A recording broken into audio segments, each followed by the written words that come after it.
Hello, this is Steve Sines with Explore Atlanta Tours.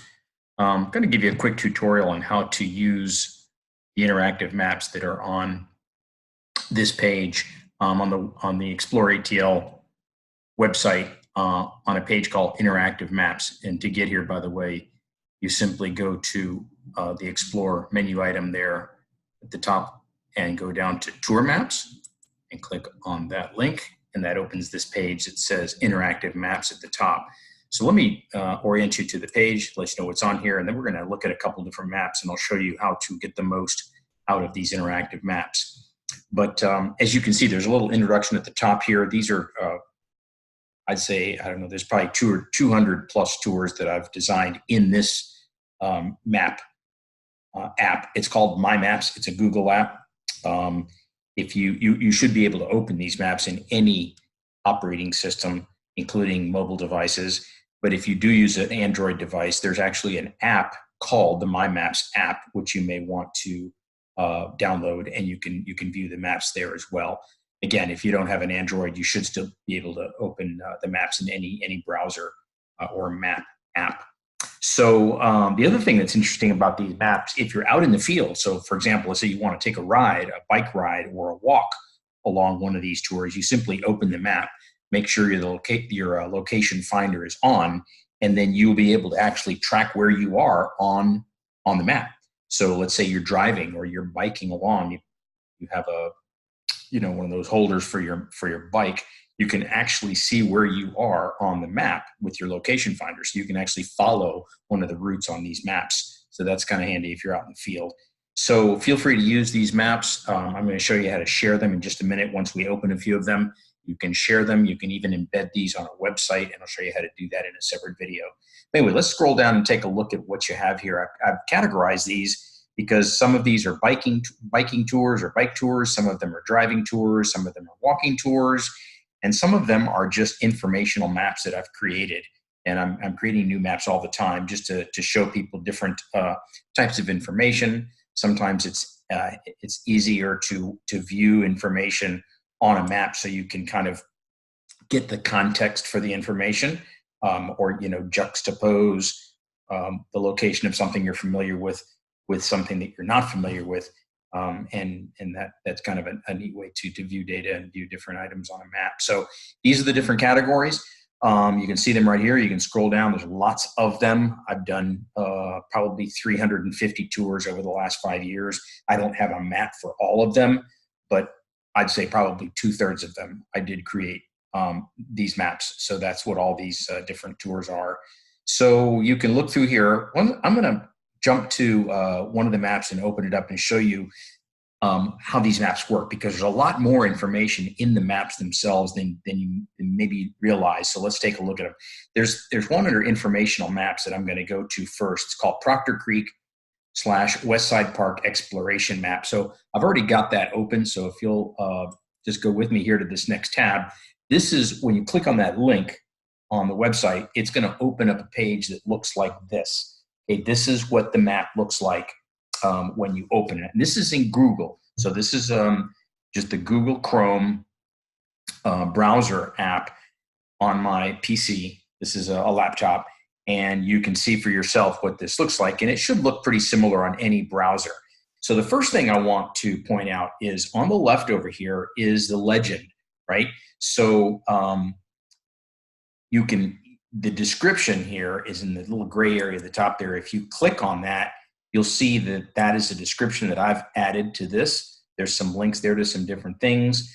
There's some tips on using this map, and we're going to go through these. Zoom in, try using the checkboxes to turn the filters on and off, and you're going to scroll down through the legend so that you can see the different, they call them layers or filters, and we're going to look at some of that. And then most importantly, if you click on the icons that are in the map, you're going to find a whole treasure chest of information. I've spent hundreds, if not thousands of hours creating these maps. So there's videos in some cases, there's photos, there's pictures of historical markers. So lots of different things that help you, especially if you're out in the field. Again, you're at a location and you want to read about what's there, or you want to see a video that I recorded, some time ago that talks about what's there. All that's in these maps. So first thing I want to point out to you is that when you zoom in, there's lots of things to see here. So if you just use the zoom in and zoom out, let's zoom in a few times so you can really see how detailed it is. And it's important that you zoom in because some of these maps cover a fairly small area. And so if you don't zoom in, you don't get to really see the detail, right? So this is a map that I created here. It's the Proctor Creek Greenway. That's this sort of pinkish colored line. I superimposed that on the map. The Atlanta Beltline corridor is on this map. This is this purple line that goes all the way around. I've even superimposed what they call the kudzu line. That's this green line right here. And then these blue lines here are the tours that I've designed, right? And that's what you can turn on and off. In fact, you can turn all of this stuff on and off. So let me zoom back out. So zoom in and zoom out and play with it and get to the zoom level that you feel comfortable with that. Then the next thing that's super important about these maps are these checkboxes. These are the filters that I was talking about a minute ago.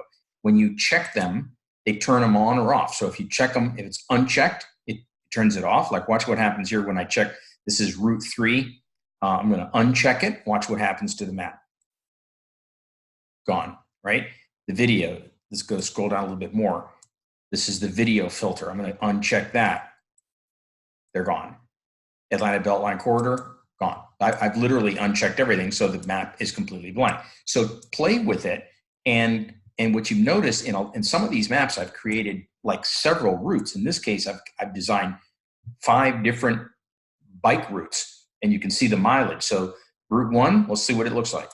There's Route 1 right there. That's a 7-mile. And these little A, B, C, D, those are the stops that I use to create the route. All right, so this one starts at the Bankhead Station, actually starts and ends at the Bankhead Station, and you can see for yourself where it goes. This is the Proctor Creek Greenway. It starts at the Bankhead Station. You ride right by Quarry Yards. You ride through the park on the Greenway. This is the path trail that was created. You do a big circle around West Highlands, and then you go back through the same way you came. Let's take a look at number 2. This is a 12-miler, okay? A little bit longer. This is a little more interesting. So if you want to, it's probably too far to walk, but it's an interesting ride in that it starts at the Bankhead Station and ends at Art Center Station. And it goes all the way through the park. I've got you going up around big loop over West Highlands. Then you cross over Inman Yard and Tilford Yard, which is a really, really cool view. You go over those bridges, the Marietta Boulevard or Marietta Road that goes over that. You go through Hill Park. I think this one even has a stop at Scofflaw Brewing over on the other side of Crestlawn, and so forth and so on. And this takes you down through Chattahoochee and back down to. So that check place. Spend some time with this. Here's a longer one. This is an 18 to 20 mile ride that is just basically one giant loop that takes you out to the Chattahoochee and back. Again, it all starts at the Bankhead Station. You ride all the way up through West Highlands, basically all the way out over the Chattahoochee.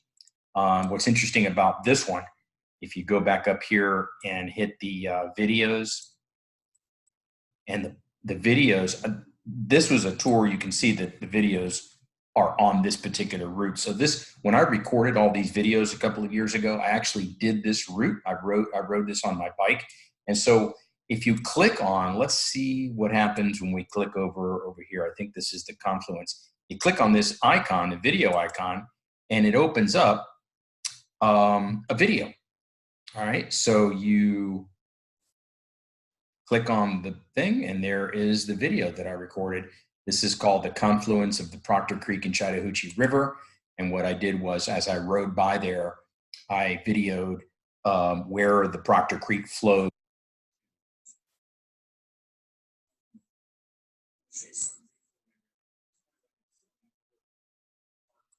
This is the River Parkway that's on the other side of the Chattahoochee, but I'll let you spend some time with that. So that you can actually see it on the map. If we zoom in, you see right here, Proctor Creek is coming up through here, and it dumps right into the Chattahoochee. It flows into the Chattahoochee basically from downtown. You can see it right there. There's Proctor Creek. There's the Chattahoochee River. this is like a big, it's kind of like a basin, a little water basin that's over there. And that Riverview Road runs right by there. And I shot that video. I probably shot that video a little bit further, probably right over here, because I was literally directly across where the confluence is. Confluence just means that's where one stream or creek meets the other. So to go back to the legend, hit that arrow right there. That takes us back to the legend. But I think you get the gist of this. There's a lot of information in these maps. You just spend some time with them and start clicking around. Maybe we want to do a shorter route. Here's unchecked route 3. It's best to just check one route at a time, because otherwise the map gets pretty busy and you get confused which one is which, because a lot of them start at the same place. I just go in different directions. Let's see what this one does. Yeah, this one is another interesting ride. This was the 12-miler that basically goes up to Scofflaw as well and ends up, well, it's not open anymore, but the old Five Seasons West Side restaurant down there on Howell Mill. You can see it's one big giant loop here. So again, play with this, spend a little time with it. We'll turn the Atlantic Beltline corridor back on so we can see where that is. It's always nice to know kind of where the Beltline corridor is in relation to where you are at any given time. So anyway, this is Steve with Explore Atlanta Tours. I hope you find these helpful. I hope you find them interesting. Get out, explore Atlanta, and I'll do some more videos that show some different maps. And also wanted to show you how to embed these maps on a website. So thanks again for your time, and look forward to seeing you out on the trail.